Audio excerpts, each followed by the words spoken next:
Months spent trying to forget her, months fighting against the absence, against the unanswered questions.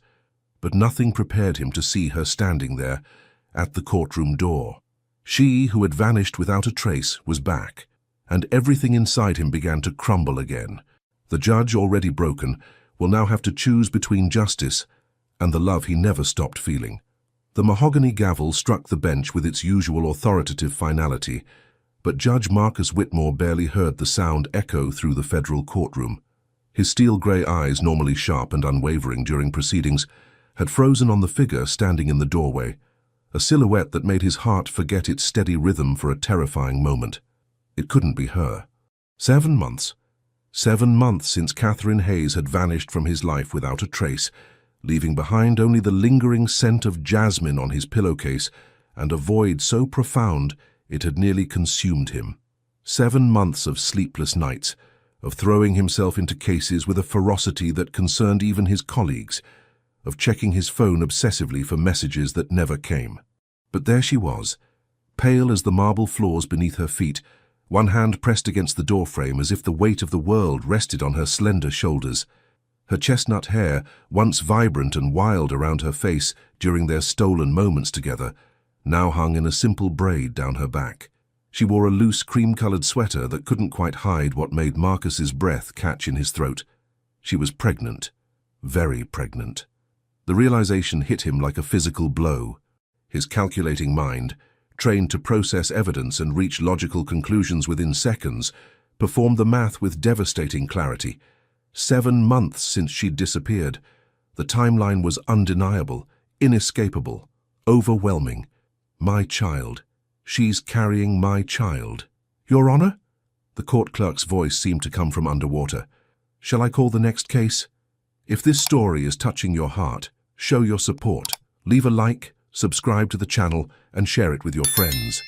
Every action helps us keep bringing you new stories full of emotion. Marcus couldn't respond. Every ounce of his legendary composure, the iron control that had earned him respect and fear in equal measure throughout his 15-year career, crumbled as he watched Catherine's face drain of its remaining color. Her brown eyes, those same warm eyes that had seen straight through his carefully constructed walls, found his across the crowded courtroom. For a heartbeat, the world stopped.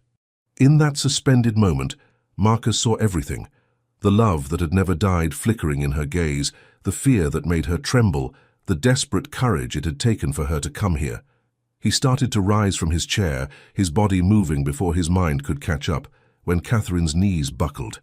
She collapsed in a graceful, terrifying fall, her body folding like a flower wilting in fast motion. The sound of her hitting the marble floor cut through the courtroom chatter like a blade, and suddenly everyone was moving at once. Bailiffs rushing forward, court personnel shouting for medical assistance, lawyers and observers craning their necks to see what had happened. But Marcus was already moving, his black robes billowing behind him as he vaulted over the bench with an agility that surprised everyone, including himself. Protocol, dignity, judicial propriety, none of it mattered. The only thing that mattered was the woman lying unconscious on his courtroom floor, the woman who had unknowingly carried his heart away with her when she'd vanished. "Call an ambulance," he commanded, his voice cutting through the chaos with the authority of someone accustomed to being obeyed instantly. He knelt beside Catherine, his large hands hovering over her face, afraid to touch her, afraid she might disappear again if he dared to believe she was real. Her skin was translucent, dark circles shadowing her closed eyes. She was too thin everywhere except for the pronounced curve of her belly, and Marcus felt a surge of protective fury that made his hands shake. What had she been through these past months? Where had she been? Why had she left without a word? "Catherine," he whispered, the name a prayer on his lips. He finally allowed himself to touch her, his fingers gentle against her cheek. Her skin was cold, too cold, and he shrugged out of his judicial robe without thinking, covering her with the heavy fabric. Around them, the courtroom buzzed with whispers and speculation. Marcus was dimly aware that his career might never recover from this public display, that questions would be raised about his fitness for the bench, that the ethics committee would demand explanations he wasn't sure he could give. But as he watched Catherine's chest rise and fall with shallow breaths, none of that seemed to matter. The paramedics arrived with efficient professionalism, But Marcus refused to move away from Catherine's side. He watched as they checked her vitals, noted her pregnancy, began preparing her for transport. Only when one of them suggested he might want to change out of his formal court attire did Marcus realize he was still wearing his white shirt and tie, still looking every inch the federal judge who had just abandoned all semblance of judicial decorum for a woman. "I'm coming with her," he said, and the paramedic's raised eyebrow spoke volumes about how unusual this situation was. As they loaded Catherine onto the stretcher, Marcus caught sight of Chief Judge Harrison standing in the courtroom doorway, his expression a mixture of concern and stern disapproval.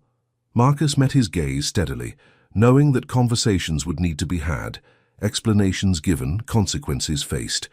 But not now.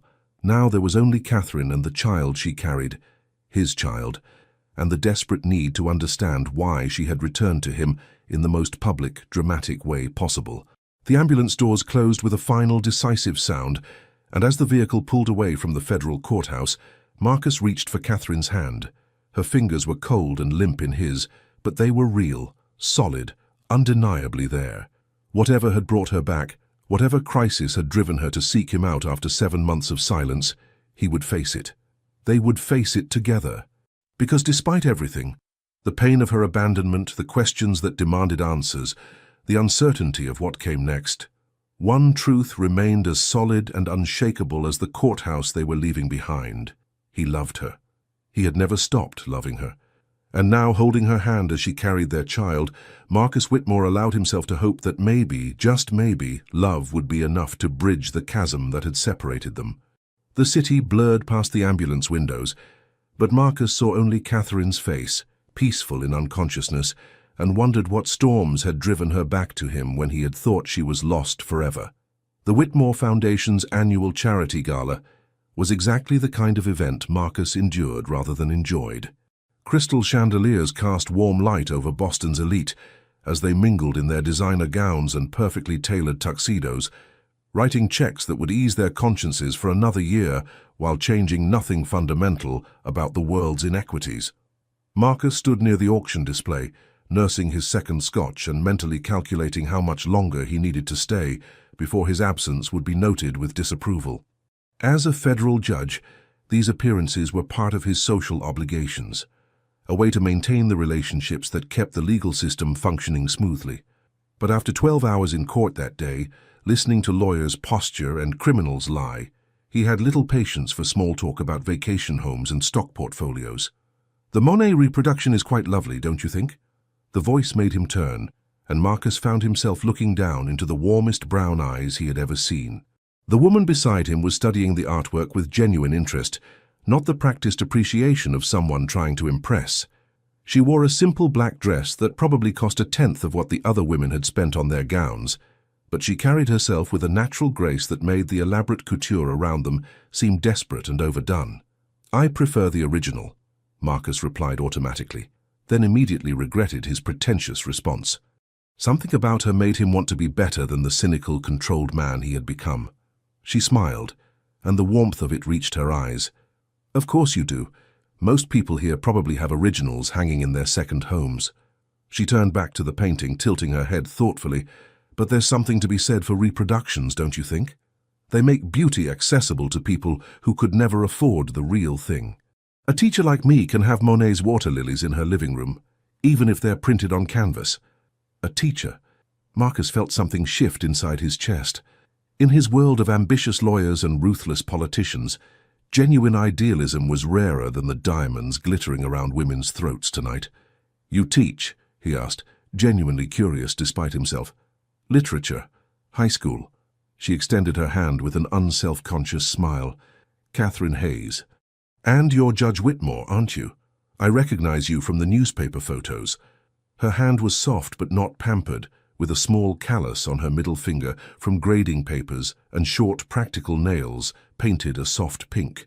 Marcus found himself holding it longer than politeness dictated, struck by how perfectly it fit in his.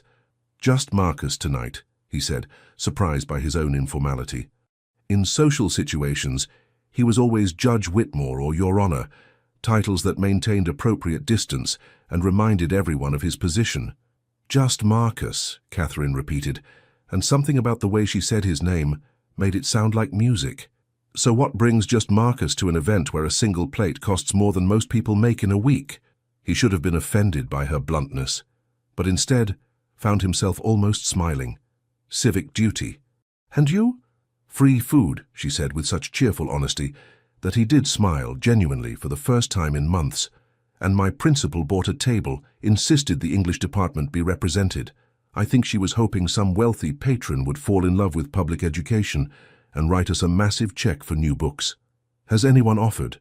Catherine laughed, a sound that seemed to cut through the formal atmosphere around them like sunlight through clouds. 3 men have offered to buy me things, but none of them mentioned books. 2 wanted to buy me jewelry, and 1 offered a weekend in the Hamptons. Marcus felt an unexpected surge of protectiveness. I hope you turned them down. Are you kidding? I asked if the Hamptons guy had a good library.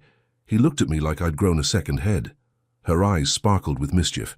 I think I scared him off when I started discussing the symbolism in The Great Gatsby. Apparently, knowing that East Egg represents old money while West Egg represents new money makes you a too intense dinner companion. Their loss, Marcus said, and meant it. When was the last time anyone had made him laugh? When was the last time he'd met someone who read for pleasure, who found joy in ideas rather than status? The evening's program began, forcing them apart as people moved toward their assigned tables, but Marcus found his attention wandering from the speakers to scan the crowd for Catherine. When he spotted her at a table near the back, listening intently to a presentation about literacy programs, he made a decision that surprised him. During the networking portion of the evening, he sought her out again. "Would you like some fresh air?" he asked, nodding toward the hotel's garden terrace. The ballroom had grown stuffy with the press of bodies and competing perfumes. Outside, Boston's autumn air was crisp and clean. Catherine leaned against the stone balustrade, looking out over the city lights, and Marcus found himself studying her profile. There was something timeless about her features, classical without being cold, beautiful without artifice. "This is better," she said, breathing deeply. "I love these events in theory, but sometimes all that wealth concentrated in one room feels overwhelming. You don't approve of charity galas?" Catherine considered his question seriously, as she seemed to consider everything. "I approve of helping people. I'm just not sure these events are really about that. They're about the donors feeling good about themselves, while maintaining the very systems that create the need for charity in the first place." It was exactly what Marcus had been thinking, but hearing it from her lips made him see it differently, not as cynicism but as genuine compassion frustrated by inadequate solutions. "So what would you do differently?" he asked. For the next hour they talked about everything: education reform, social justice, the books that had shaped their thinking, the music that moved them. Marcus discovered that Catherine had actually attended law school, had even practiced for 2 years before becoming disillusioned with a system that seemed more interested in winning than in justice. "I saw too many good people get crushed by lawyers who cared more about billable hours than truth," she explained. "So I went back to teaching.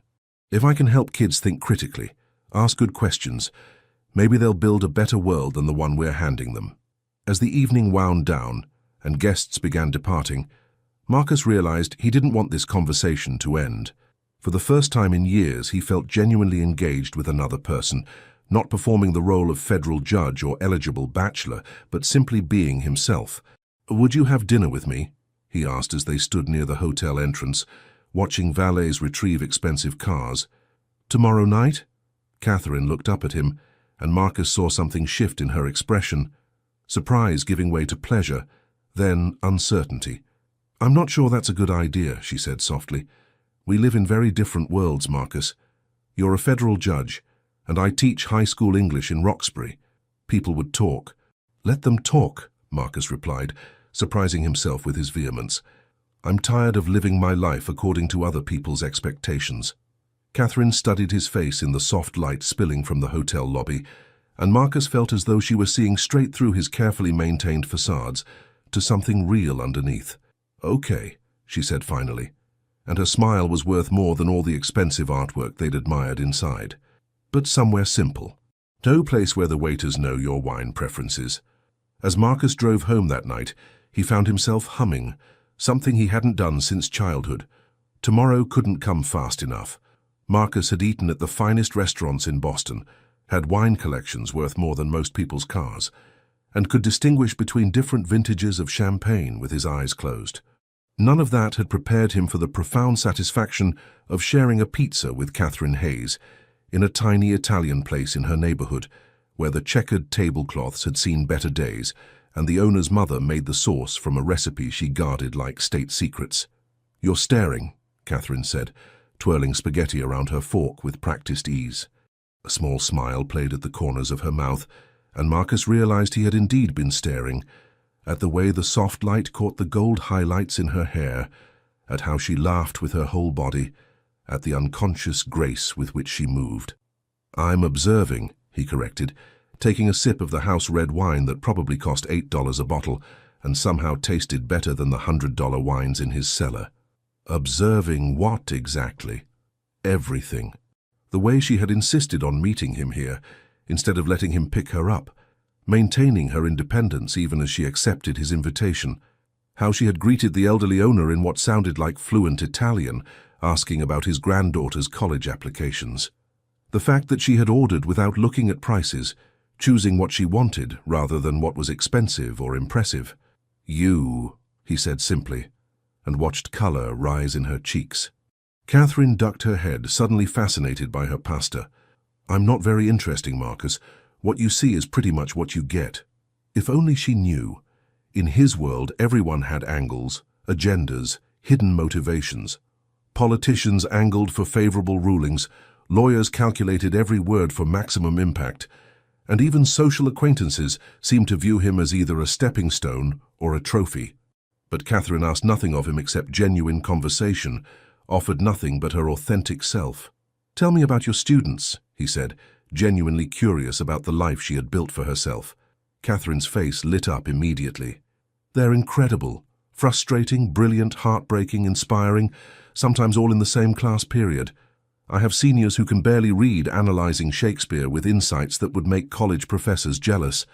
I have kids who write poetry that makes me cry, and others who think literature is just old dead people complaining about their problems." She told him about Jamal, who had discovered a love for Langston Hughes and was now writing his own poetry. About Maria, whose essays about her family's immigration story were so powerful, Catherine had encouraged her to submit them to writing contests. About Tommy, the class clown who used humor to deflect from his struggles at home, but whose creative writing revealed depths that surprised everyone. Marcus found himself leaning forward, captivated not just by her stories, but by the passion that animated her features as she spoke. Here was someone who had found her calling, who made a difference in individual lives every single day. His own work, for all its importance and prestige, suddenly felt distant and abstract by comparison. "You love them," he observed. "I do," Catherine admitted. "Even the ones who drive me crazy, especially the ones who drive me crazy, actually. They're usually the ones who need someone to believe in them most." They talked until the restaurant owner began pointedly stacking chairs on empty tables around them. Walking to Catherine's apartment building, Marcus felt something he hadn't experienced in years: reluctance for an evening to end. Not because he wanted to impress or be impressed, but because he simply wanted more time with this woman who seemed to exist in a world where sincerity wasn't weakness and kindness wasn't strategy. "This is me," Catherine said, stopping in front of a converted brownstone that had seen better decades but maintained a certain dignified charm. Window boxes held the last brave flowers of autumn, and someone had strung tiny white lights along the front porch railing. Marcus looked up at the building, trying to imagine Catherine's life inside it. "Which apartment?" "Third floor. The one with all the books visible through the windows." She followed his gaze upward and laughed. "I know it looks like a fire hazard. My landlord keeps threatening to make me get more shelves, but I kind of like having books everywhere. It feels like living inside a library." An awkward moment stretched between them as they stood on the sidewalk. Marcus realized he had no idea how to end this evening. In his usual social circles, the expectations were clear. Dinner led to drinks, drinks led to invitations upstairs. Everything followed a predictable script designed to avoid genuine emotional investment. But Catherine wasn't from his usual social circles, and Marcus found himself wanting to follow her lead rather than his own experience. "I had a wonderful time," he said finally, the words feeling inadequate for what the evening had meant to him. So did I. Catherine looked up at him, and something in her expression made his breath catch. Would you like to come up for coffee? I have a spectacular view of the fire escape. The invitation was casual, but something in her voice suggested she was as reluctant to let the evening end as he was. Marcus nodded, not trusting himself to speak without revealing how much her simple invitation meant to him. Catherine's apartment was exactly what he had imagined, and nothing like anywhere he had ever been.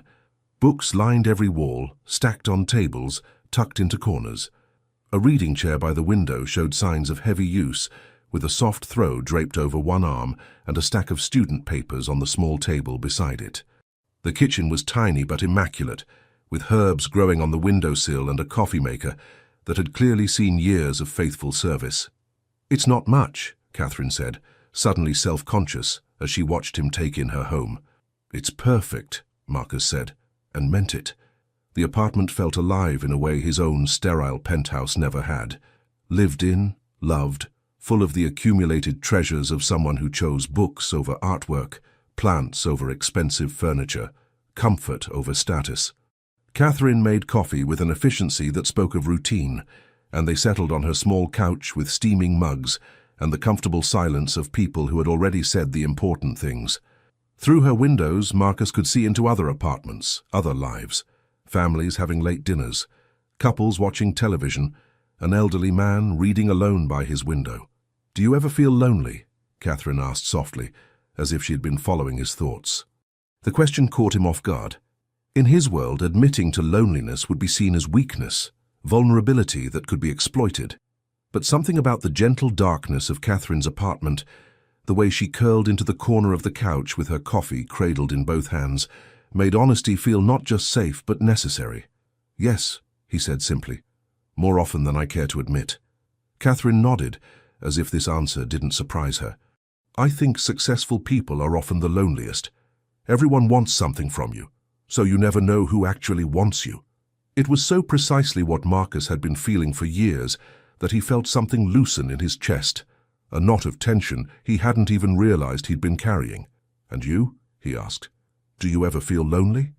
Catherine considered the question seriously, as she seemed to consider everything. "Sometimes. But I have my students, my books, this neighborhood where people actually know each other's names.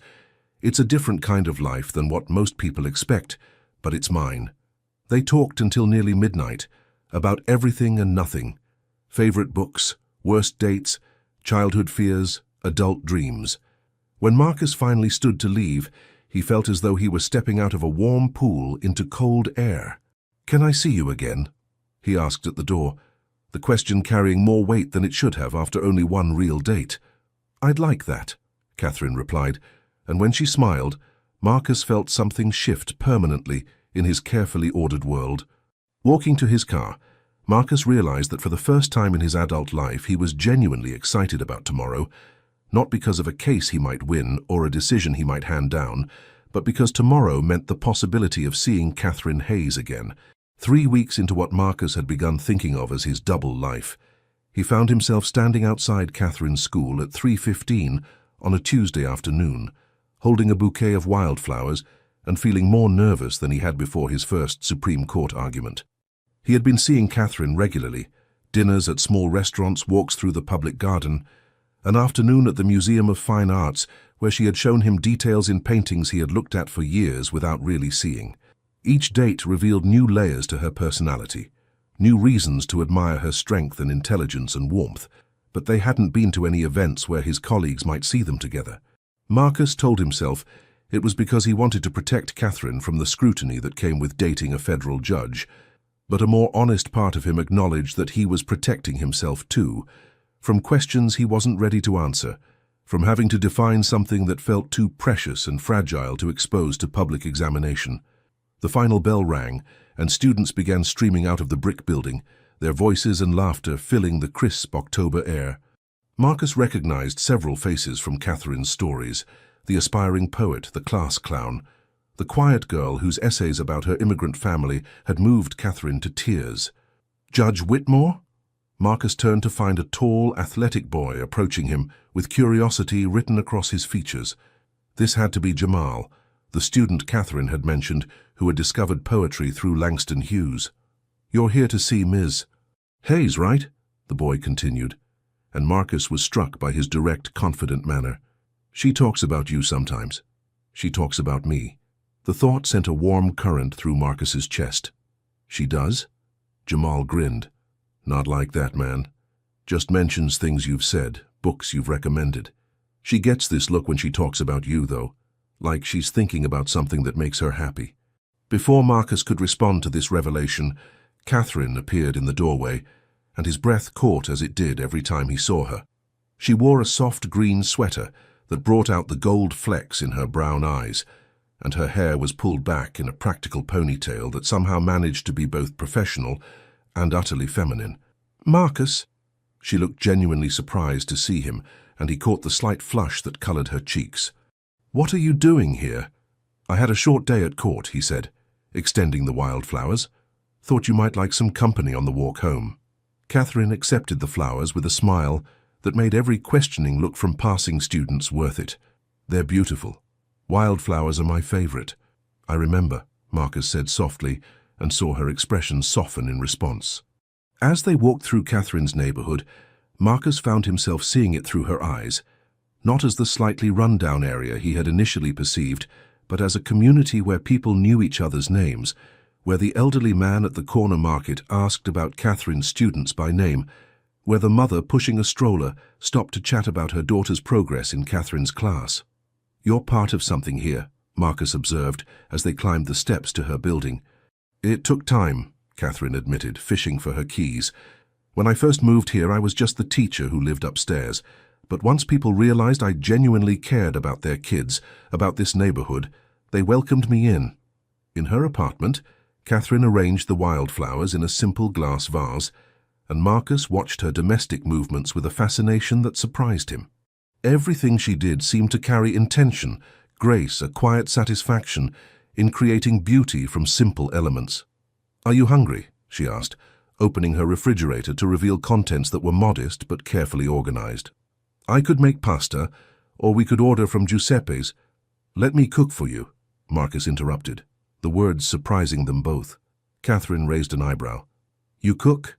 "I can manage a few things," Marcus said, feeling suddenly self-conscious. "If you trust me with your kitchen." What followed was perhaps the most relaxed hour Marcus had spent in months. Working in Catherine's tiny kitchen, preparing a simple meal of pasta with the fresh herbs from her windowsill, he found himself moving in a rhythm he had forgotten existed. Catherine perched on a stool at her small counter, grading papers and offering occasional commentary on his technique, and the domesticity of it all felt both foreign and utterly natural. "Tell me about your day," she said as he stirred the sauce, and Marcus realized that no one had asked him that question in years, not as a polite social nicety, but with genuine interest in his answer. He found himself telling her about the case he'd heard that morning, a complex dispute between two biotechnology companies that had taken months to reach his courtroom. But instead of discussing legal precedent or procedural technicalities, he found himself talking about the human elements, the researchers whose life's work hung in the balance, the investors who had risked everything on innovations that might cure diseases or might prove worthless. "You really care about getting it right," Catherine observed, and Marcus paused in his stirring to look at her. "Of course I do. People's lives are affected by these decisions." "Not everyone sees it that way," Catherine said quietly. "Some people in your position see cases as puzzles to solve or games to win. You see them as human stories that deserve careful attention." The simple observation touched something deep in Marcus's chest, recognition that she understood not just what he did, but why it mattered to him. After dinner, they settled on her couch with wine and the comfortable silence that had become familiar between them. Catherine had put on soft jazz, and the music mixed with the sounds of the city outside her windows. Distant traffic, voices from other apartments, the ordinary symphony of people living their lives. "Dance with me," Marcus said suddenly, the words escaping before he could reconsider them. Catherine looked up from where she had been reading, surprise flickering across her features. "Here?" "Here." Marcus stood and extended his hand, and after a moment's hesitation, Catherine took it and allowed him to pull her to her feet. There wasn't much space in her small living room, but they managed to find a rhythm, swaying slowly to the music. Catherine fit perfectly against him, her head finding the hollow of his shoulder, her body warm and soft in his arms. Marcus could smell her shampoo, something clean and floral, and feel the steady rhythm of her breathing. This was dangerous territory. For weeks they had maintained a careful physical distance, limiting themselves to brief touches, casual kisses goodnight that lasted just long enough to promise more without demanding it. But now, with Catherine in his arms and jazz playing softly in the background, Marcus felt his carefully maintained control beginning to slip. He touched her hair, silk soft against his fingers, and felt her breath catch. When she lifted her head to look at him, her brown eyes were dark with something that made his pulse quicken. "Catherine," he murmured, her name a question and a prayer. She answered by rising on her toes to kiss him, softly at first, then with growing intensity as his arms tightened around her waist. The kiss was everything their previous goodnight kisses had promised, and more, sweet, searching, full of barely contained desire and genuine affection. When they finally broke apart, both were breathing hard, and Marcus could see his own wonder reflected in Catherine's eyes. "I should go," he said, though every cell in his body was arguing against the words. "Yes," Catherine agreed, but neither of them moved. They stood there for a long moment, foreheads touching, breathing the same air, both understanding that they had crossed some invisible line that could never be uncrossed. "Soon," Catherine whispered, and Marcus knew she wasn't talking about his departure. Walking home through the cool October night, Marcus felt as though the world had shifted on its axis. Everything looked different, sharper, more vivid, full of possibilities he hadn't dared to imagine. For the first time in his adult life he was in love, truly, completely, helplessly in love, and the feeling was both terrifying and exhilarating. He had built his life on control, on careful planning and measured responses. But Catherine Hayes had walked into his ordered world and shown him that the most important things in life couldn't be controlled or planned. They could only be felt, experienced, embraced with open arms and an open heart. As he reached his penthouse apartment, Marcus made a decision. Tomorrow, he would start integrating Catherine into his larger life. The thought of sharing her with his demanding social world made him protective and possessive in ways he had never experienced. But she deserved more than secret dinners and hidden moments. She deserved to be claimed, publicly and proudly, by the man who loved her. The invitation arrived on thick cream paper with embossed lettering, as formal and intimidating as everything else in Marcus's professional world. The Massachusetts Bar Association's annual dinner, an event where judges, lawyers, and politicians gathered to network, posture, and maintain the relationships that kept Boston's legal machine running smoothly. Marcus stared at the invitation for a long moment before reaching for his phone. "Catherine, it's Marcus. Are you free this Saturday evening?" "I think so," came her warm voice through the speaker, and he could hear the smile in it. "What did you have in mind?" Marcus took a breath. "How do you feel about black tie events where everyone talks shop and pretends to enjoy rubber chicken?" Catherine's laugh was musical. "Are you asking me to accompany you to something work-related?" "The Bar Association dinner. It's important that I attend, and I'd like you to come with me." The words felt heavier than they should have, weighted with implications they both understood. A pause. "Marcus, are you sure? That's your world, your colleagues. People will ask questions." "Let them," Marcus said, echoing her words from their first evening together. "I'm tired of keeping the best part of my life separate from everything else." Another pause, longer this time. Then, "Okay, but I'll need to go shopping. I don't think my teacher wardrobe includes anything appropriate for hobnobbing with Boston's legal elite." "I'll send a car to take you shopping," Marcus began, but Catherine cut him off. "I can manage my own shopping, thank you. Just tell me how fancy I need to look so I don't embarrass you." "You could never embarrass me," Marcus said, and meant it with every fiber of his being. Saturday evening found Marcus adjusting his bow tie for the third time, more nervous than he had been before his confirmation hearing. He told himself this was just another social event, that Catherine would charm everyone she met, just as she had charmed him. But a nagging voice in his head whispered warnings about the sharks who populated his professional world, the people who would see Catherine as either a weapon to use against him or a weakness to exploit. When the elevator opened in the hotel lobby, Marcus felt his breath stop entirely. Catherine stepped out in a midnight blue dress that was elegant without being ostentatious, sophisticated without trying too hard. Her hair was swept up in a way that highlighted the graceful line of her neck, and she wore simple pearl earrings that had probably belonged to her grandmother. She looked beautiful, classy, and utterly herself. "You look stunning," Marcus said, taking her hand and bringing it to his lips in a gesture that felt both natural and necessary.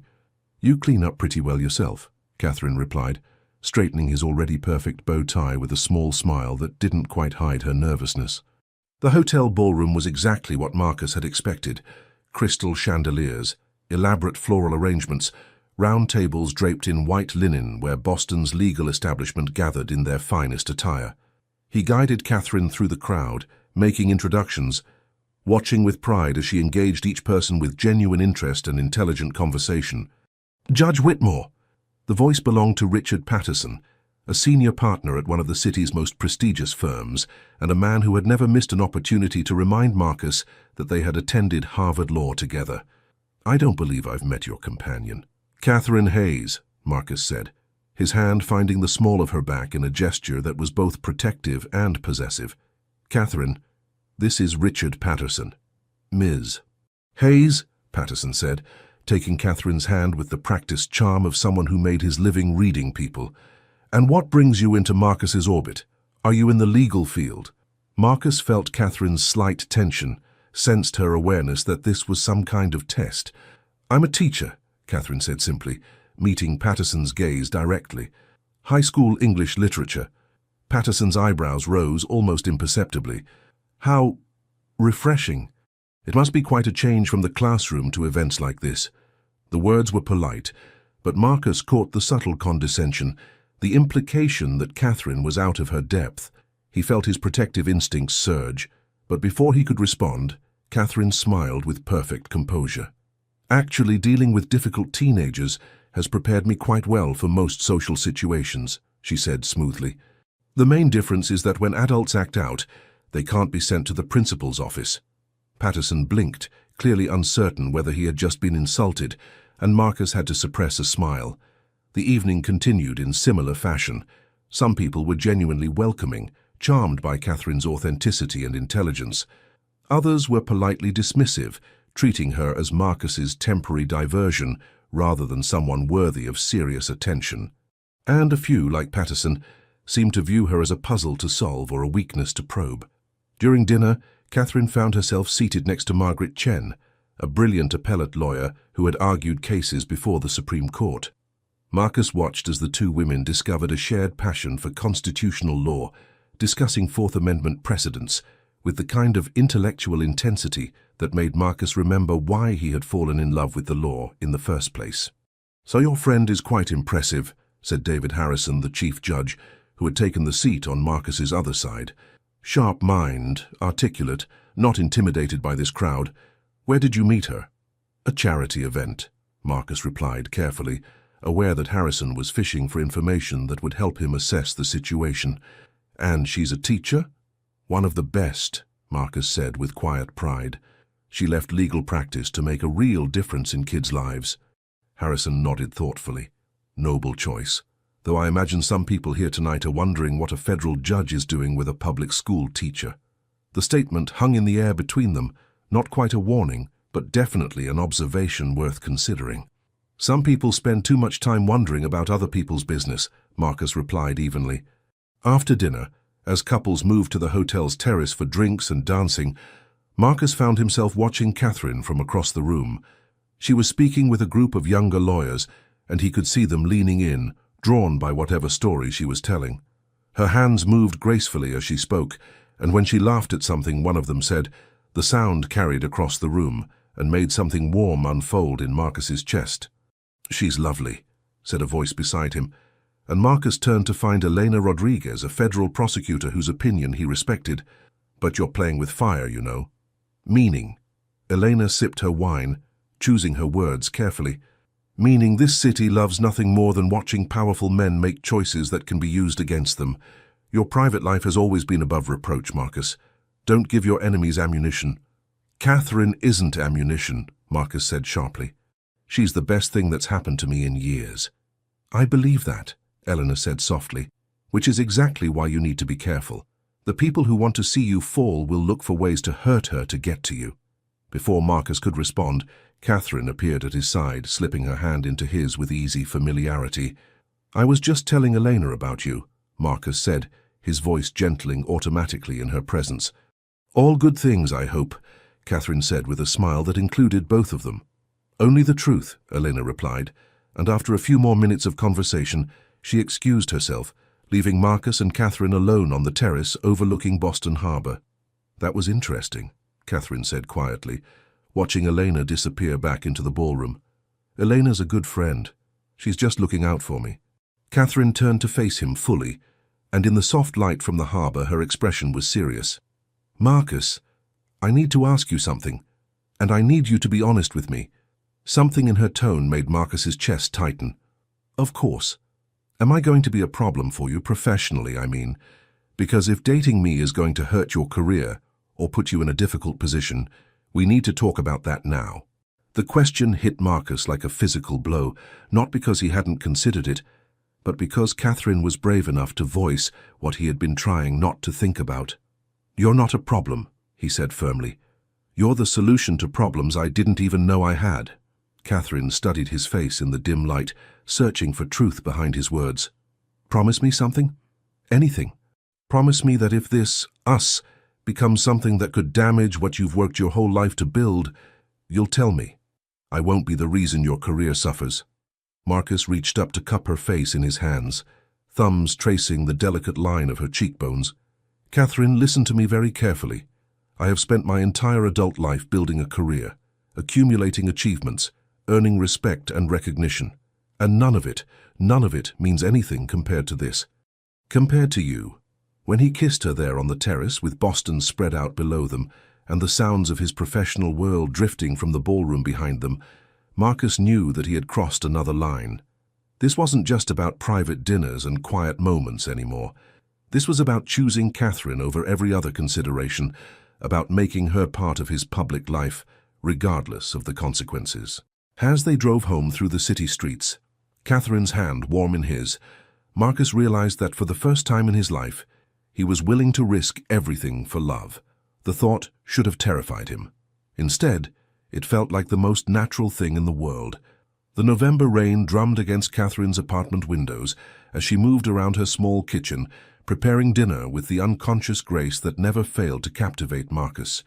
He sat at her tiny table, supposedly reviewing case files, but finding himself distracted by the way late afternoon light caught the auburn highlights in her hair, the way she hummed softly as she worked, the way she had somehow transformed her modest apartment into the place he most wanted to be.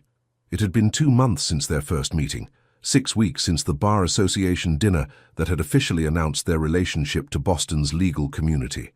Marcus had expected gossip, speculation, perhaps some professional awkwardness. What he hadn't expected was how little any of it would matter when measured against the profound contentment he felt in Catherine's presence. "Marcus," Catherine said, and something in her tone made him look up from the brief he'd been pretending to read. She stood by the stove, wooden spoon in hand, her expression serious. "We need to talk about something." Marcus's chest tightened automatically. In his experience, those words never preceded good news. "What is it?"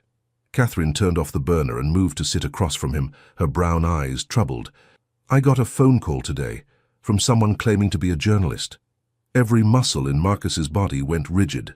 "What kind of journalist?" "The kind who asks invasive questions about your personal life and seems to know more about your schedule than he should." Catherine's voice was steady, but Marcus could see the worry she was trying to hide. "He wanted to know how long we've been dating, whether I've ever been to your apartment, if I've met your family." When I told him I had no comment, he asked if I was aware that federal judges are held to high ethical standards regarding their personal associations. Marcus felt a cold fury building in his chest. "Did he give you his name? What publication?" "Marcus!" Catherine reached across the table to cover his clenched fist with her hand. "That's not the important part. The important part is that someone is obviously looking for a story, and I need to know if there's something about me, about us, that could actually cause you problems." The careful control Marcus maintained in every other area of his life seemed to crack open. He pushed back from the table, began pacing the small space between Catherine's kitchen and living room, his mind racing through possibilities and implications. "There's nothing wrong with our relationship," he said, more to himself than to her. "You're not a litigant, you're not involved in any cases before my court. There's no conflict of interest." "Marcus," Catherine's voice was gentle but firm. "Look at me." He stopped pacing, turned to find her watching him with the kind of steady compassion that had first drawn him to her. "Is there something you haven't told me?" she asked quietly. "Some reason why someone would be interested in investigating me specifically?" Marcus felt the weight of everything he hadn't shared with her. The background check his security detail had run when they first started dating, the subtle pressure from certain colleagues to be careful about his personal choices, the knowledge that his position made him a target for anyone looking to create scandal. "You have to understand," he began, then stopped, overwhelmed by how to explain the suffocating reality of living under constant scrutiny. Catherine waited, patient as always, giving him space to find the words. "When you're a federal judge, your entire life becomes public property," Marcus finally said. "Every decision you make, every person you associate with, every choice you make in your personal life gets examined for potential weaknesses, conflicts, opportunities for leverage. I've seen good judges destroyed because someone found the right pressure point. And you think I'm your pressure point?" The question was asked without accusation, but Marcus felt the weight of it anyway. "I think," he said carefully, "that anyone who wanted to hurt me professionally would see my feelings for you as the most effective way to do it." Catherine absorbed this information silently, her expression thoughtful rather than hurt. After a long moment, she asked, "What would that look like, hypothetically?" Marcus sat back down, reached for her hands. "Questions about your background, your finances, your family, looking for anything that could be spun as inappropriate, previous relationships, political affiliations, anything that could be used to suggest poor judgment on my part. And is there anything in my background that would concern you?" "Of course not," Marcus said immediately. "Catherine, you're the most ethical person I know, but that doesn't mean someone couldn't manufacture a scandal if they were determined enough." Catherine was quiet for a long time, staring down at their joined hands. When she finally spoke, her voice was very small. "So what do we do?" The question hung in the air between them, carrying the weight of all the unspoken implications. Marcus could see the path forward clearly, the careful background investigations, the media strategy to control the narrative, the gradual integration of Catherine into his public life in ways that would make her untouchable. But he could also see what that would cost her, the privacy she valued, the simple life she had built, the anonymity that allowed her to move through the world as just Catherine Hayes, beloved teacher, rather than Judge Whitmore's girlfriend. "I don't know," he admitted, and the honesty felt like a confession. They ate dinner in subdued silence, both lost in their own thoughts. Afterward, as they cleaned up together in the comfortable routine they had developed, Marcus found himself memorizing details, the way Catherine moved through her small space, the soft music she always played while cooking, the peaceful domesticity that had become so precious to him. "Stay tonight," Catherine said suddenly, the words surprising them both. Marcus looked up from the dish he was drying. They had been building toward this moment for weeks, the physical tension between them growing stronger with each stolen kiss, each lingering touch. But Catherine had maintained careful boundaries, and Marcus had respected them, sensing that for her, intimacy was connected to emotional trust in ways that couldn't be rushed. "Catherine, I know what I'm saying," she interrupted softly, "and I know the timing is complicated. But I also know that I love you, Marcus. Whatever comes next, whatever we have to face, I want this, I want you." Marcus felt something fundamental shift inside his chest. Catherine loved him. The words he had been hoping to hear, afraid to hope for, spoken with the quiet certainty that characterized everything she did. "I love you too," he said, the confession feeling both monumental and inevitable. "More than I knew was possible." They moved toward each other as if drawn by invisible threads, and when Catherine rose on her toes to kiss him, Marcus felt the last of his carefully maintained control slip away. This kiss was different from all the others, deeper, more urgent, full of promises and questions and the acknowledgement that they were about to cross a line that would change everything between them. "Are you sure?" Marcus whispered against her lips, giving her one last chance to reconsider. "I've never been more sure of anything," Catherine replied, and the certainty in her voice made Marcus's heart race. What happened next was beyond anything Marcus had experienced before. They moved to Catherine's bedroom, slowly, reverently, stopping to touch and taste and marvel at the reality of finally being together.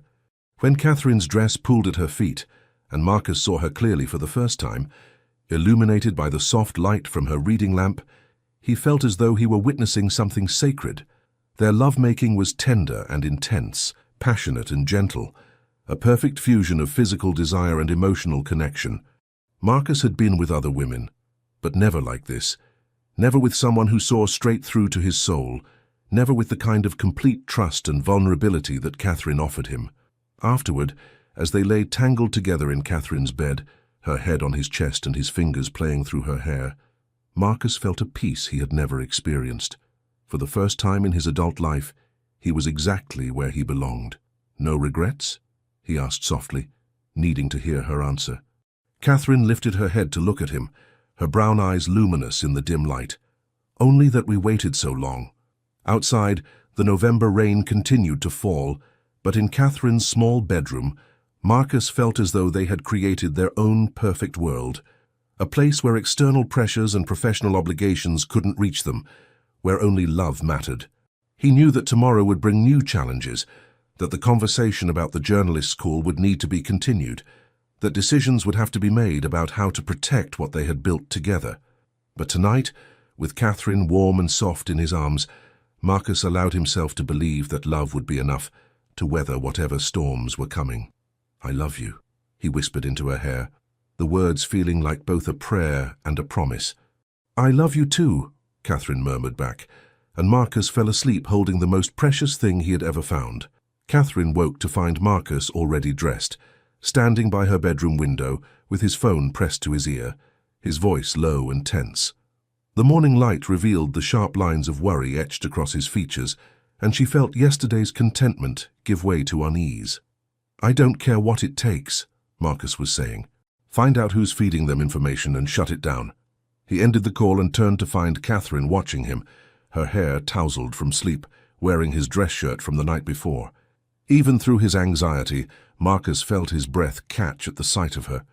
"More journalists?" Catherine asked, pulling the shirt closer around herself.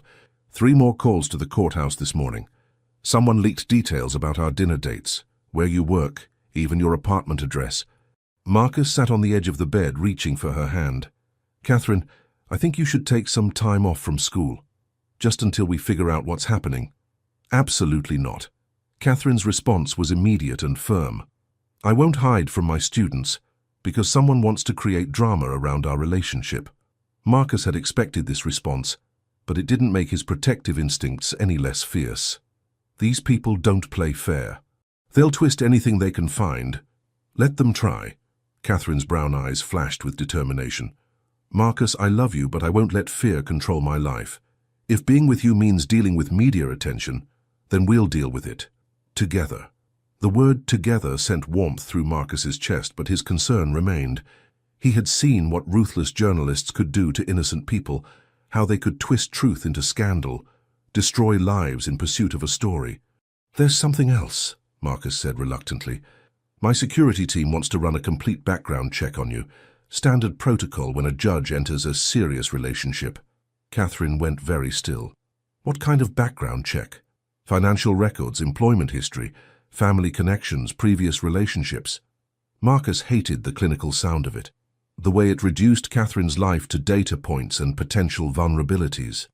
"I can refuse, but that would look suspicious." Catherine nodded slowly. "It's fine, Marcus, I have nothing to hide." Marcus studied her face, noting the slight tension around her eyes. "Are you sure? Because if there's anything at all that might be misconstrued." "I said it's fine." Catherine's voice carried a note of finality that made Marcus wonder what shadows she might be carrying. Later that morning, as Marcus sat in his chambers reviewing case files, his assistant knocked on the door. "Judge Whitmore? There's a woman here to see you. She says it's urgent and concerns Miss Hayes." Marcus felt ice form in his veins. "Send her in." The woman who entered was elegantly dressed, perhaps 45, with sharp eyes and the kind of polished confidence that came from wielding power. She extended a manicured hand. "Judge Whitmore, I'm Diana Crawford from the State Ethics Commission. I believe we need to discuss your relationship with Catherine Hayes." Marcus gestured to a chair while his mind raced. "I wasn't aware the Ethics Commission had any interest in my personal life. Normally we wouldn't." Crawford settled herself comfortably, crossing her legs. "But we've received information suggesting that Ms. Hayes may have connections to subjects of ongoing federal investigations." The words hit Marcus like a physical blow. "That's impossible." "Is it?" Crawford opened a manila folder, withdrew several photographs. "These show Ms. Hayes entering the offices of Sterling and Associates last month. Are you familiar with that law firm, Judge?" Marcus stared at the photographs, his mind reeling. Sterling and Associates was currently under investigation for money laundering, their partners facing federal charges. Why would Catherine have gone there? "I'm sure there's an explanation," Marcus said carefully. "I'm sure there is too," Crawford replied smoothly. "Which is why I'm here unofficially as a courtesy. If Ms. Hayes has innocent reasons for visiting Sterling and Associates, this can all be cleared up quietly. But if there are connections you're unaware of..." She let the implication hang in the air. "What do you want?" Marcus asked bluntly. "Just the truth, Judge, for everyone's protection."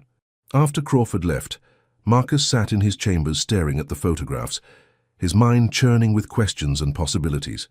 The woman in the images was definitely Catherine, but the timestamps showed she had visited Sterling and Associates on a day when she had told him she was grading papers at home. Marcus reached for his phone, then stopped. "How did you ask the woman you loved whether she had lied to you? How did you voice suspicions about someone who had become the center of your world?" That evening, Marcus found Catherine in her usual spot by the window, grading papers with her red pen, a cup of tea cooling beside her. She looked up when he entered, and her smile was so warm, so genuine, that his doubts felt like betrayal. "You look tired," she said, rising to kiss him. "Rough day?"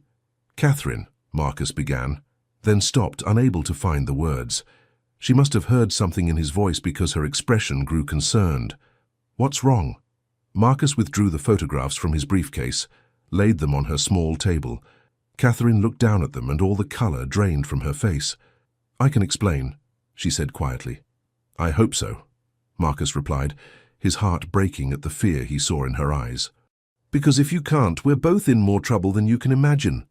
Catherine sank into her chair, her hands trembling slightly as she picked up one of the photographs. When she looked up at him, Marcus saw something he had never seen in her eyes before, genuine fear. "Marcus," she whispered, "there are things about my past that I haven't told you. Things I hoped I'd never have to tell you." The words hung between them like a chasm, and Marcus felt the foundation of everything they had built together begin to shift beneath his feet. Catherine's hands shook as she set down the photograph, and Marcus felt his world tilt on its axis. In all their time together, through all their intimate conversations and shared vulnerabilities, he had never seen her look so fragile, so afraid. "Tell me," he said, his voice gentler than the turmoil in his chest. Catherine took a shaky breath, her brown eyes fixed on her hands. "Sterling and Associates handled my uncle's legal affairs. Robert Hayes, he raised me after my parents died when I was 8.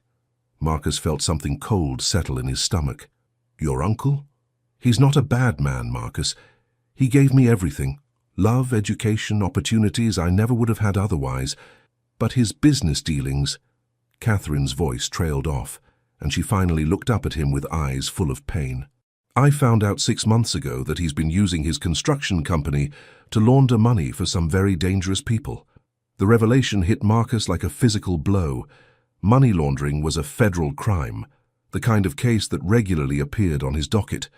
If Catherine's uncle was involved, if she had knowledge of his activities. "What did you do when you found out?" Marcus asked, though part of him dreaded the answer. "I went to Sterling and Associates because they were his lawyers. I thought I could convince them to help him get out, to make a deal with prosecutors." Catherine's voice was barely above a whisper. "I was naive. I thought, because I used to practice law, I could somehow fix this." Marcus closed his eyes, the full scope of the disaster beginning to crystallize. "Catherine, Sterling and Associates is under federal investigation. If you met with them about your uncle's activities, you could be considered a co-conspirator. I know that now, Catherine said miserably. When I realized how deep this went, how dangerous it was, I panicked. I couldn't think of any way to protect you from the fallout. Understanding began to dawn, terrible and complete. That's why you're going to disappear. Catherine's silence was answer enough. Marcus stood abruptly, began pacing her small living room as the implications crashed over him. A federal judge dating a woman with family connections to organized crime. It was a scandal that would destroy his career, his reputation, everything he had worked his entire life to build. How long have you been planning this? He asked, his voice hollow.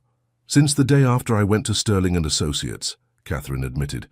I've been trying to figure out how to leave without destroying you in the process. Without destroying me? Marcus whirled to face her, anger and heartbreak warring in his chest. Catherine, you are destroying me. Do you have any idea what it's been like, thinking you left because I wasn't enough for you? Tears spilled down Catherine's cheeks. I thought it would be easier if you believed I just didn't want to be with you anymore. Easier? Marcus's voice rose, all his careful control finally shattering. You thought it would be easier for me to believe the woman I love found me lacking than to trust me enough to tell me the truth. I was trying to protect you. I don't need protection, Marcus shouted, then immediately lowered his voice, remembering her neighbors. I need honesty, I need partnership. I need the woman I fell in love with to trust me enough to share her burdens instead of deciding unilaterally what I can and cannot handle. Catherine stood, moved toward him with her hands outstretched. Marcus, please, if this comes out, if people know about my connection to Uncle Robert, your career will be over. Everything you've worked for. Do you think I care about my career more than I care about you? Marcus caught her hands, gripped them tightly. Catherine, I would give up the bench tomorrow if it meant keeping you in my life. You say that now, but I say that because it's true. Marcus pulled her closer, desperate to make her understand. You think my career defines me, but you're wrong. You define me. These past months with you have been the only time in my adult life that I've felt truly alive. Catherine searched his face, hope and fear battling in her expression. The investigation into Sterling and Associates is heating up. Uncle Robert's going to be arrested, probably within the month. When that happens, my connection to him will become public knowledge. Then we'll face it together, Marcus said firmly. We'll get you the best criminal defense attorney in the city. We'll cooperate fully with the investigation. We'll prove that you had no knowledge of or involvement in your uncle's crimes. And if we can't prove that, if the media spins it as the federal judge who was compromised by his criminal girlfriend, Marcus cupped her face in his hands, forced her to meet his eyes. Then we'll deal with that too. Catherine, do you love me? More than my own life, she whispered. Then trust me, trust us. Don't make decisions about our future based on fear. For a moment, Catherine leaned into his touch, and Marcus thought he had reached her. Then she pulled away, wrapping her arms around herself. I need time to think, she said. This is bigger than just what we want, Marcus. If I stay, I could ruin you. If I go, at least one of us has a chance at the life we're supposed to have. The life I'm supposed to have is with you, Marcus said desperately. But Catherine had already turned away, and Marcus could see in the set of her shoulders that his words weren't enough to overcome her fear. He left her apartment that night, knowing that he was losing her, feeling helpless in a way that was completely foreign to his nature. For his entire career, Marcus had been able to find solutions, to research precedents, to argue his way to the outcomes he wanted. But love, he was learning, didn't follow legal precedents, and fear was immune to even the most persuasive arguments. As he drove through the quiet Boston streets, Marcus made a decision. If Catherine wouldn't trust him to protect their relationship, he would have to find another way. He would investigate her uncle's case himself, would find the connections and evidence that could clear her name before the scandal broke. He would save her, save them, whether she wanted him to or not. Because losing Catherine Hayes was not an option he was prepared to accept. Marcus arrived at Catherine's apartment the next evening with flowers and determination, ready to convince her that running would solve nothing. But when he climbed the familiar stairs to her third-floor apartment, he found her door standing slightly ajar, silence emanating from within like a held breath. "Catherine!" he called, pushing the door open. The apartment was empty, not just of Catherine, but of everything that had made it her home. The bookshelves that had lined every wall stood bare. Her reading chair by the window was gone. Even the herbs on her windowsill had vanished. Only the basic furniture remained, as impersonal as a hotel room. Marcus stood in the doorway, flowers forgotten in his hand, staring at the space where their love had bloomed and flourished. The silence was deafening, more final than any goodbye could have been. On the small table where they had shared so many meals, he found a single envelope with his name written in Catherine's careful handwriting. With trembling fingers, he opened it. "My dearest Marcus, by the time you read this, I'll be gone. Please don't try to find me. It will only make everything more difficult for both of us. I know you think I'm being cowardly, and maybe I am, but I've seen what happens when scandal touches people in your position. I've watched good people lose everything because they trusted love to conquer all circumstances. I won't be the reason you lose what you've spent your life building. Uncle Robert is going to be arrested next week. The federal prosecutors have enough evidence to convict him, and they'll be looking closely at everyone in his life. I can't let that scrutiny fall on you. You said you would give up the bench for me, and that's exactly why I have to go. You were meant for great things, Marcus. You were meant to serve justice, to make a difference in the world. I was meant to love you enough to protect that destiny, even from myself. Please don't hate me for this choice. It's the hardest thing I've ever done, but it's the only way I know to keep you safe. In time, you'll see that I was right. I will love you until my last breath. Forever yours." Catherine. Marcus read the letter 3 times before his legs gave out, and he sank into the chair she had left behind. The flowers scattered across the floor, their bright petals a mockery of the devastation in his chest. She was gone. Really, truly gone. And she had made sure he couldn't follow. The next weeks passed in a blur of desperate activity. Marcus hired private investigators, used every contact and resource at his disposal to track Catherine's movements. But she had planned her disappearance carefully. Her teaching contract had been terminated due to a family emergency, her bank accounts closed, her cell phone disconnected. It was as if Catherine Hayes had simply ceased to exist. The arrest of Robert Hayes made front-page news in Boston. Construction magnate charged with money laundering for organized crime figures, federal investigation ongoing, millions in assets frozen. Marcus scoured every article, every news report, looking for any mention of Catherine. There was none. She had successfully erased herself from the story.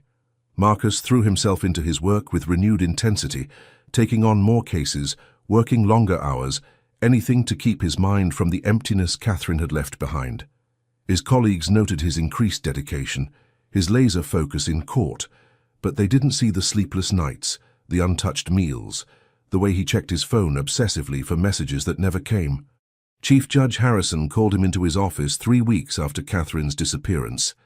"Marcus, I'm concerned about you," Harrison said, his weathered face creased with worry. "You've been pushing yourself too hard lately." "I'm fine," Marcus replied automatically. "Are you? Because the courthouse staff says you've been here until midnight every night this week. That's not sustainable, and it's not healthy." Marcus stared out Harrison's window at the Boston skyline, remembering how he and Catherine had talked about those same buildings during their walks together. "Work is all I have right now." "What happened to that teacher you were seeing?" "Catherine, wasn't it?" The name was like a knife twist in Marcus's chest. "She's no longer part of my life." Harrison studied him carefully. "I see. And this sudden dedication to 16-hour workdays has nothing to do with that." Marcus met his gaze steadily. "My personal life doesn't affect my professional performance. Maybe not your performance, but it's clearly affecting your well-being. Take some time off, Marcus, a week, maybe 2, get your head straight." "I don't need time off, I need to work." Harrison leaned back in his chair, his expression thoughtful. "You know, when I was your age, I thought the law was everything too. Thought if I just worked hard enough, achieved enough, it would fill all the empty spaces in my life. It took me 20 years and a divorce to realize that a career, no matter how distinguished, can't love you back." The words hit closer to home than Marcus cared to admit. "David, I appreciate your concern, but—" "Think about it," Harrison interrupted gently. "That's all I'm asking. Think about whether what you're doing right now is living or just surviving." That night, Marcus sat in his penthouse apartment, surrounded by the achievements and accolades of his career, and felt utterly alone. The silence that had once felt peaceful now felt oppressive. The order and control he had always valued seemed meaningless without Catherine's warmth to balance them. He poured himself a scotch and stood by his floor-to-ceiling windows, looking out over the city where Catherine was no longer living, no longer teaching, no longer part of his world. Somewhere out there she was starting a new life, probably under a new name, believing she had saved him by breaking both their hearts. The cruel irony wasn't lost on him. In trying to protect his career, Catherine had made it meaningless. Success without her felt hollow. Achievement without her felt empty. She had worried about destroying what he had built, not understanding that she had become the foundation everything else rested on. Marcus finished his drink and made a decision. If Catherine wouldn't let him find her, if she was determined to sacrifice their love for his career, then he would make sure that sacrifice had meaning. He would be the judge she believed he was meant to be, would serve justice with the dedication she thought he deserved. He would live the life she had given up everything to preserve, even if it killed him. But late at night, when the courthouse was empty and his apartment was silent, Marcus allowed himself to remember. He remembered Catherine's laugh, her warmth, the way she had made him feel more like himself than he ever had before. He remembered what it felt like to love someone completely, to be loved in return, to believe that together they could face anything. And he waited, hoping against hope that someday, somehow, love would find a way back to him. 7 months. 7 months of Marcus checking every woman's silhouette on the street, every voice in crowds, every shadow that might be Catherine returning to him. 7 months of throwing himself into his work, while his heart remained frozen in the moment she had vanished from his life.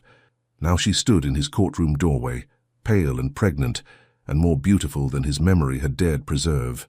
Marcus felt the world stop as their eyes met across the crowded space, felt 7 months of careful numbness crack open to release a flood of love, anger, joy, and desperate need. In the hospital, as Catherine lay unconscious on the narrow bed with monitors beeping around her, Marcus held her hand and tried to process the impossible reality. She was carrying his child. The timeline was undeniable.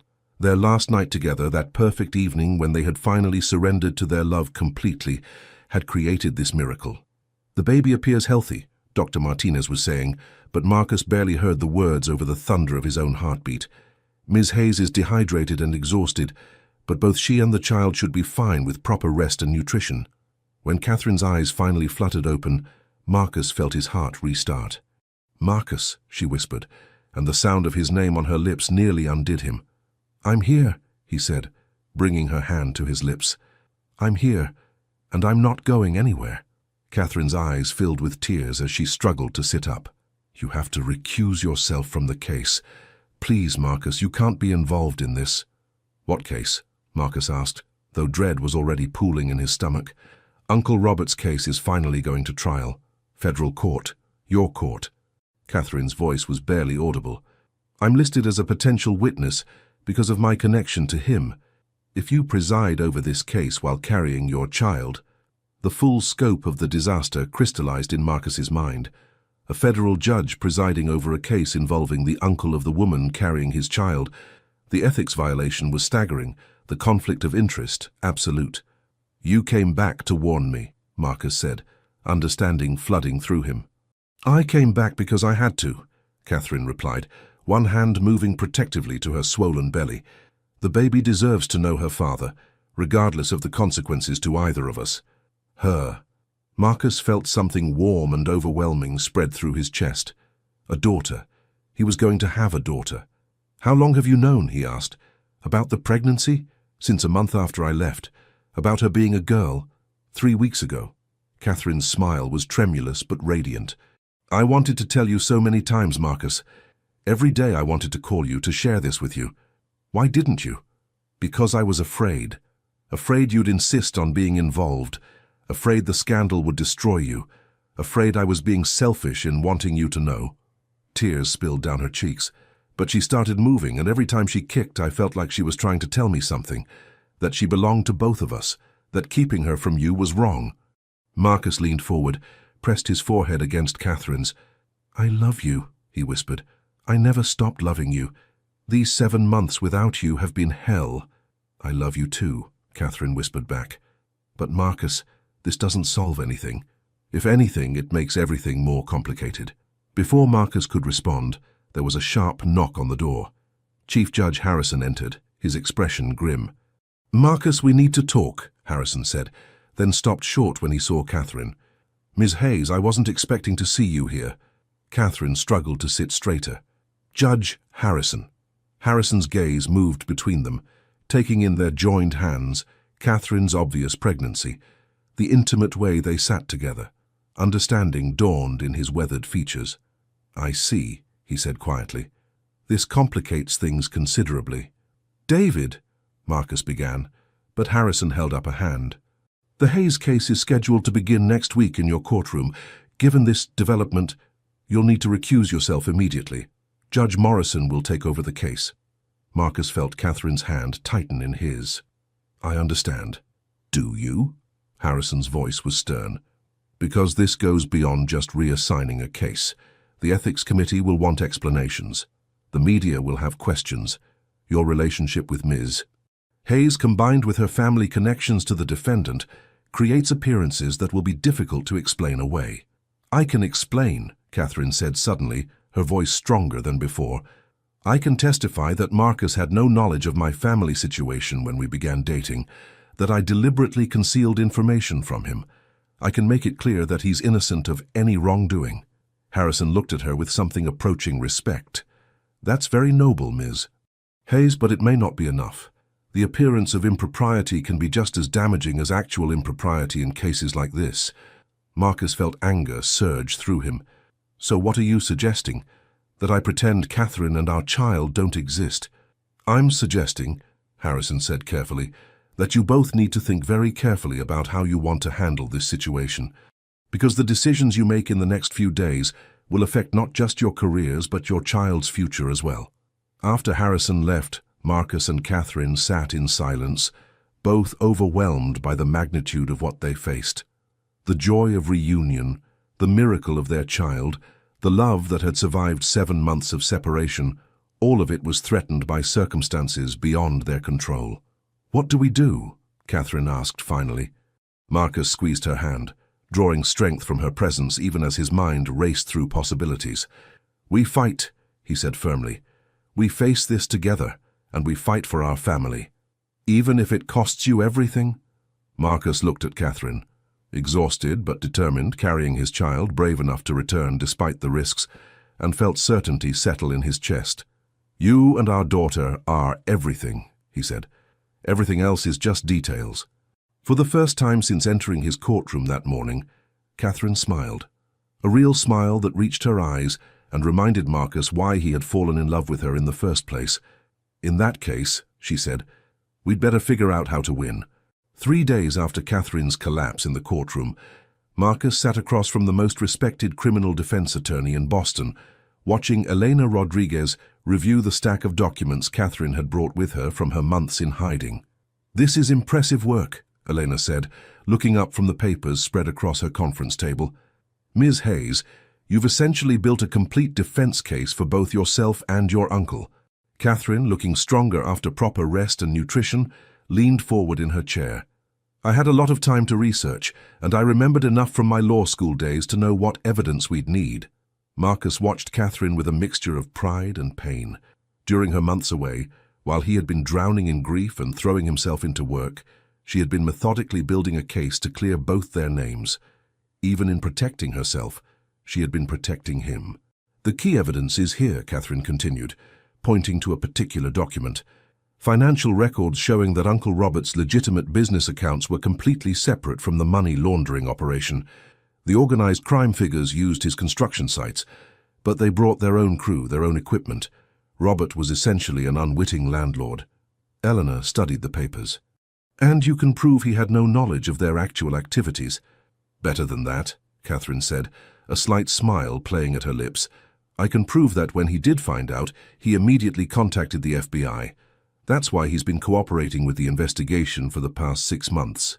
Marcus felt something shift in his chest. "He's been cooperating?" "Completely. He's been wearing a wire, providing information, helping them build cases against the actual criminals." Catherine's voice was warm with affection for the man who had raised her. He may have been naive about who he was renting space to, but once he understood what was happening, he did the right thing. Eleanor leaned back in her chair, her expression thoughtful. If this is all true, why haven't the charges been dropped? Because the prosecutor handling the case wants a high-profile conviction to boost his political ambitions, Catherine replied, her voice hardening. He's been pressuring Uncle Robert to plead guilty to charges he didn't commit, threatening to go after his family if he doesn't cooperate. His family meaning you, Marcus said, understanding flooding through him. Meaning me. When I found out they were investigating my connection to Robert, I panicked. I thought if I disappeared it would protect both Robert and you, but they kept using my absence as evidence that I was hiding something criminal. Eleanor made notes on a legal pad. So your return isn't just about wanting Marcus to know about the baby. Catherine's cheeks colored slightly. That was part of it, but I also realized that running away was making everything worse. The only way to clear our names, all our names, was to come back and fight. Marcus reached for Catherine's hand, marveling at her courage. You came back to save us all. I came back because I love you, Catherine said simply. And because our daughter deserves parents who fight for what's right, not parents who run from difficult situations. Eleanor cleared her throat gently. Speaking of fighting, we need to discuss strategy. Marcus, the ethics committee is meeting tomorrow to review your situation. They'll want to know when your relationship with Catherine began, what you knew about her family situation, and why you didn't recuse yourself from any related cases earlier. Because there were no related cases earlier, Marcus said firmly. Robert Hayes wasn't even on my radar until his arrest, and Catherine was already gone by then. That's our strongest argument, Elena agreed. You acted ethically based on the information you had. Catherine's decision to conceal her family situation from you actually protects you from any conflict of interest charges. Catherine squeezed Marcus's hand. I need to testify at the ethics hearing. I need to make it clear that you had no knowledge of my connection to Robert, that I deliberately kept you in the dark to protect your career. Absolutely not, Marcus said immediately. Catherine, you're 8 months pregnant. The stress of a formal hearing, the stress of watching your career destroyed because of me would be worse, Catherine interrupted. Marcus, I can handle a few hours of questions. I've been preparing for this for months. Eleanor looked between them, her expression knowing. Actually, there might be a better way. Instead of waiting for the ethics committee to call Catherine as a witness, we could proactively schedule a deposition, control the narrative, demonstrate transparency, show that you have nothing to hide. Marcus felt a surge of hope. How quickly could we arrange that? Within the week, if Catherine is willing. I'm willing, Catherine said without hesitation. Whatever it takes to clear Marcus's name. That evening, in the small apartment Marcus had rented for Catherine near the hospital, she had refused to stay at his penthouse, insisting it would look inappropriate. They sat together on the couch, going over Elena's questions and preparing for the deposition. Tell me again about when you first discovered your uncle's situation, Marcus said, playing the role of interrogator. Catherine took a deep breath. I received a call from a friend who still works in criminal law. She'd heard through the grapevine that Robert was being investigated and thought I should know. That's when I went to Sterling and Associates, not to help Robert evade justice, but to convince him to cooperate with authorities if the allegations were true. Marcus made notes on his legal pad. And when did you decide to leave Boston? When I realized that my connection to Robert could destroy your career, regardless of your innocence or mine. I thought if I removed myself from the situation, it would protect you. Catherine's voice grew soft. I was naive to think that love could be set aside for practical considerations. Love isn't practical, Marcus said, setting aside his notes to cup her face in his hands. Thank God for that. They spent the next hour going over potential questions, but Marcus found himself increasingly distracted by Catherine's presence. 7 months of believing he had lost her forever made every moment together feel precious, miraculous. The way she unconsciously rested her hand on her swollen belly, the way she still hummed softly when she was thinking, the way she looked at him with such trust despite everything they were facing. We're going to win this, Marcus said suddenly, the certainty surprising him. Catherine looked up from the document she'd been reviewing. How can you be so sure?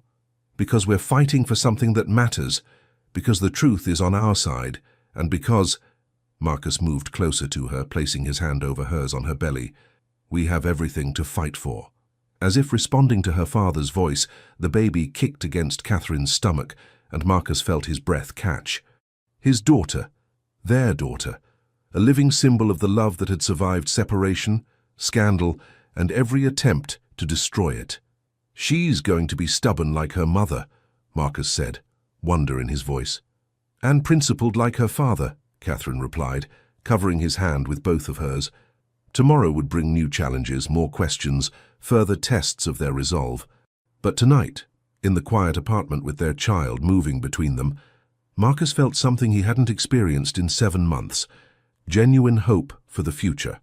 The federal courthouse buzzed with an energy Marcus had rarely seen during his 15 years on the bench. News vans lined the street, reporters clustered around the entrance, and court security had been doubled to manage the crowds drawn by what the media had dubbed the judge and the fugitive's pregnant girlfriend case. Marcus adjusted his tie for the 3rd time as he waited in Elena's office, watching Catherine review her testimony notes with the focused intensity that had first attracted him to her. 8.5 months pregnant now, she moved with careful deliberation, but her mind remained razor-sharp. "Remember," Elena said, reviewing key points one final time, "answer only what's asked. Don't volunteer additional information, no matter how much you want to explain or justify. The truth is our strongest weapon, but it needs to be deployed strategically." Catherine nodded, one hand resting protectively on her belly. "I understand." Marcus wanted to tell her she didn't have to do this, that they could find another way, but he knew Catherine well enough to recognize her determined expression. She had made her choice, and nothing would dissuade her from seeing it through. The ethics hearing room was packed beyond capacity. Members of the ethics committee sat at an elevated table, their faces grave and attentive. Behind them, rows of observers included judges, lawyers, reporters, and what seemed like half of Boston's legal establishment. Marcus had never felt more exposed, more vulnerable as he took his seat beside Elena. When Catherine entered, the room fell silent. She walked with dignity despite her advanced pregnancy, her head held high, wearing a simple navy dress that somehow managed to look both professional and maternal.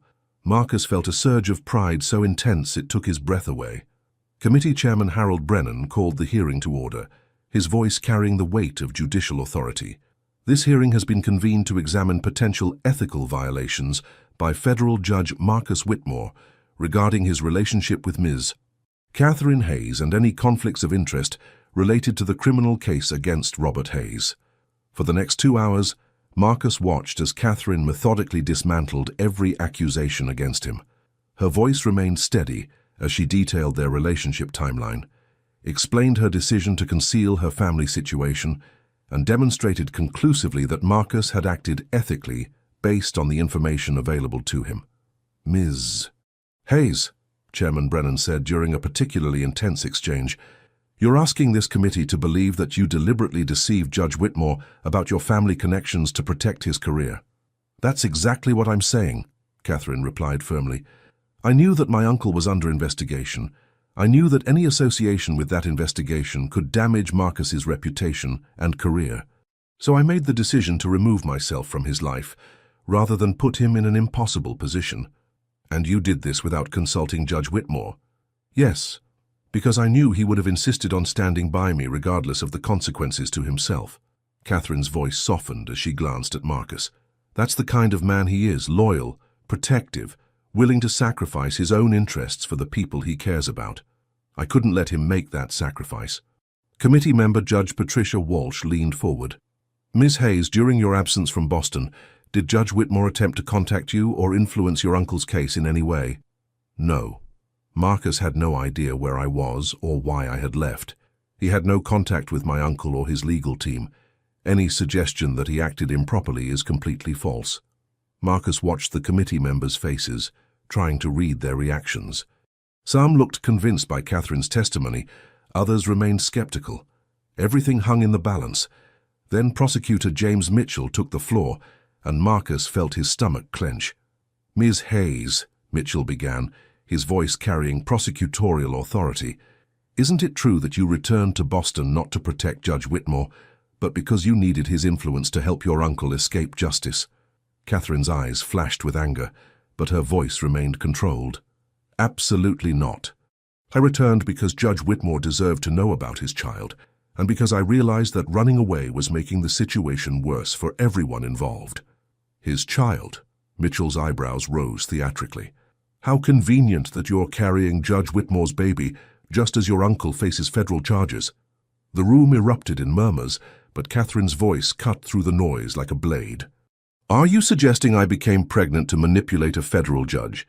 Because if so, you clearly don't understand the timeline involved or the character of the man you're trying to smear. Eleanor stood. Objection. Counsel is making inflammatory accusations without foundation. Chairman Brennan nodded. Sustained. Mr. Mitchell, please confine yourself to relevant questions. But the damage was visible in the committee members' expressions, the whispered conversations among observers. Marcus felt rage building in his chest at seeing Catherine attacked so viciously while carrying his child. Ms. Hayes, Mitchell continued, how do we know you're telling the truth about anything? You've admitted to being deceptive about your family situation. You disappeared for 7 months without explanation. Why should this committee believe your testimony now? Catherine was quiet for a long moment, and Marcus saw her hand move protectively to her belly. When she spoke, her voice was soft but carried absolute conviction. Because, she said, I'm not here to save myself. I'm here to save the man I love and the father of my child. If I were lying, if I were trying to manipulate this situation for personal gain, I would have stayed hidden. I would have kept Marcus in the dark about the baby and let someone else deal with the fallout from my uncle's case. She looked directly at the committee members, her brown eyes bright with unshed tears but her voice unwavering. I came back because Marcus Whitmore is the most ethical, honorable man I've ever known, and I won't let his reputation be destroyed by my mistakes. I came back because our daughter deserves a father she can be proud of, and because sometimes the right thing to do is the hardest thing to do. The room was completely silent. Marcus felt his heart breaking and soaring simultaneously as he watched the woman he loved lay her soul bare to protect him. I have made mistakes, Catherine continued. I should have trusted Marcus with the truth from the beginning.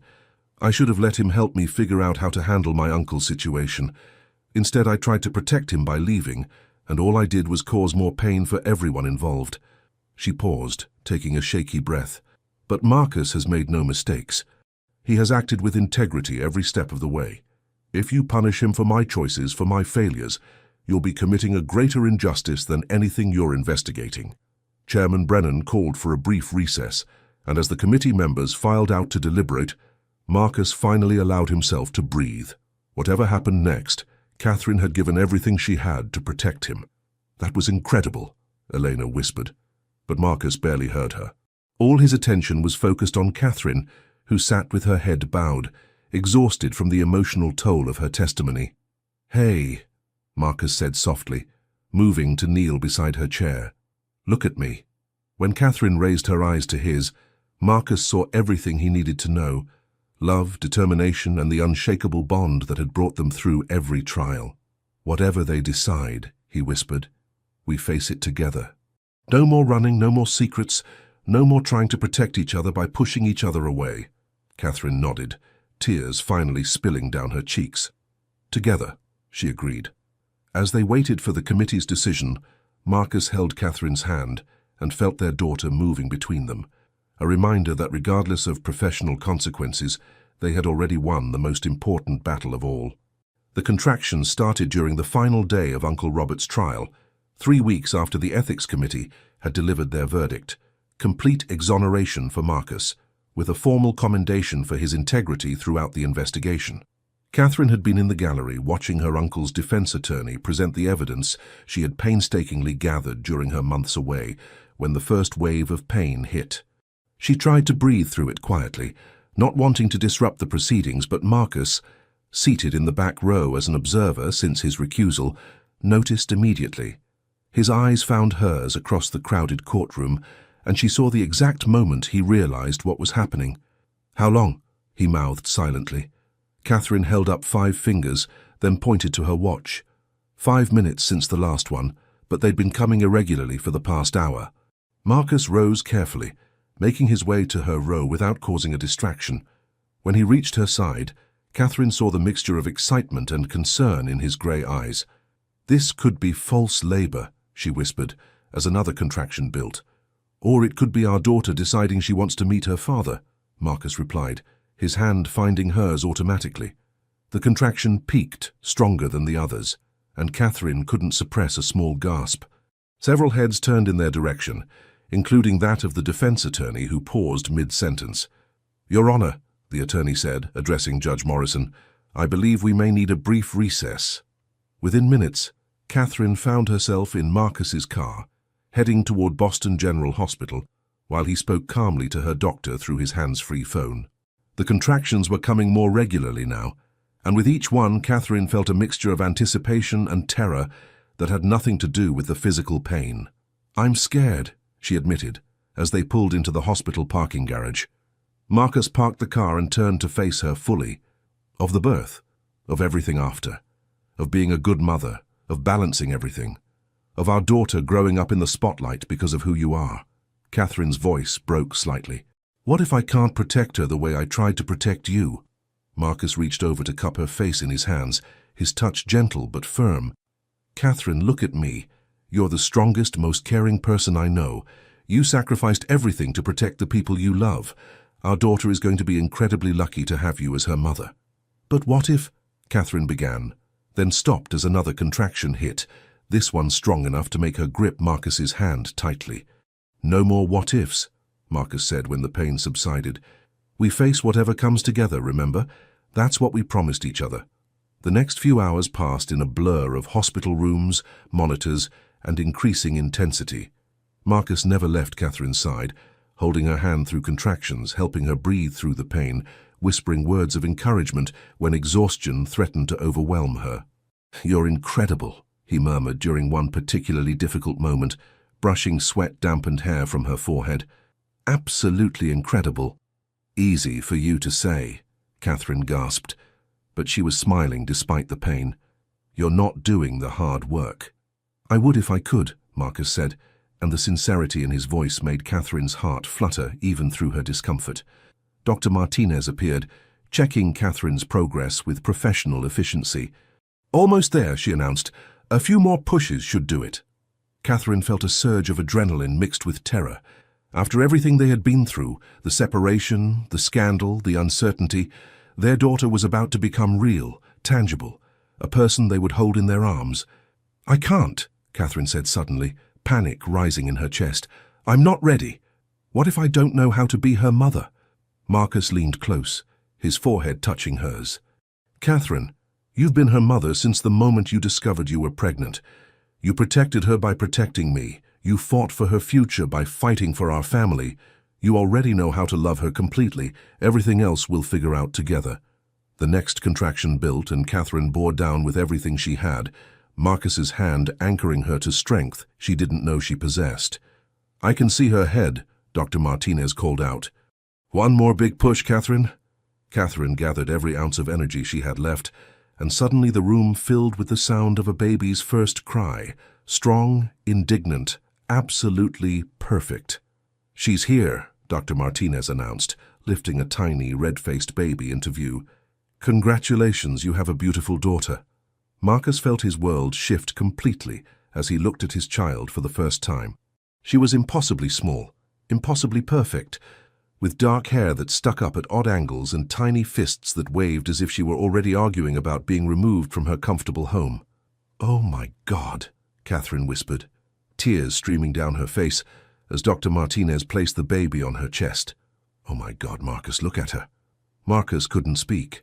The sight of Catherine holding their daughter, both of them healthy and safe after everything they had endured, overwhelmed him completely. He had presided over hundreds of cases, made decisions that affected thousands of lives, but nothing had prepared him for the profound responsibility and joy of this moment. "She's perfect," he finally managed, his voice rough with emotion. "Catherine, she's absolutely perfect." Their daughter seemed to calm at the sound of his voice, her tiny head turning toward him as if she recognized her father already. Marcus reached out one finger to touch her impossibly small hand, and felt his heart stop when her tiny fingers wrapped around his. "Hello, sweetheart," he whispered. "I'm your daddy. I've been waiting so long to meet you. Catherine watched Marcus with their daughter and felt something settle in her chest, a peace she hadn't experienced since the day she had left him. This was right. This was how it was supposed to be. Their family, complete at last. What should we name her? Catherine asked softly. Marcus looked up from his daughter's face, his grey eyes bright with tears. Hope, he said without hesitation. Her name is Hope. Catherine smiled through her tears. Hope Whitmore. It's perfect. As if approving of her name, Hope made a small sound that was almost like a sigh, settling more comfortably against Catherine's chest. Marcus leaned over to kiss Catherine's forehead, then pressed his lips gently to Hope's tiny head. I love you, he whispered to both of them, more than I ever thought possible. Later, when Catherine was resting and Hope was sleeping peacefully in the hospital nursery, Marcus stood by the window looking out at the Boston skyline. A year ago, he had been a successful but lonely man whose greatest achievements felt hollow. Now he had everything that truly mattered, a woman who loved him enough to sacrifice everything for his happiness, and a daughter who represented the future they would build together. His phone buzzed with a text from Elena. Guilty verdict on all counts for the money laundering ring. Robert Hayes cleared of all charges. Justice served. Marcus smiled, feeling the last piece of their complicated puzzle fall into place. Uncle Robert was free, the real criminals had been convicted, and their family was finally truly safe. Tomorrow would bring new challenges, sleepless nights with a newborn, learning to balance careers and parenthood, protecting their daughter's privacy while living in the public eye. But tonight, as Marcus returned to Catherine's room to find her holding Hope against her chest while humming softly, he felt nothing but gratitude for the love that had survived every trial and brought them to this perfect moment. Ready for the adventure? Catherine asked softly as he settled into the chair beside her bed. Marcus reached out to touch Hope's tiny hand, then brought Catherine's fingers to his lips. With you two? I'm ready for anything. 6 months had transformed everything and nothing in Marcus's world. The federal courthouse remained the same imposing structure of marble and justice, but now he approached it each morning with a lightness in his step that had nothing to do with the cases on his docket and everything to do with the photo on his desk. Catherine nursing Hope in the rocking chair by their bedroom window, both of them bathed in golden morning light. Today was special, though. Today, Catherine would be in his courtroom again, but this time as an attorney, not as a witness defending their love. Marcus adjusted his robes and stepped onto the bench, his eyes immediately finding Catherine at the defense table. She looked radiant in her navy suit, her hair pulled back in the same practical style she had favored as a teacher, but now carrying herself with the renewed confidence of someone who had remembered her calling.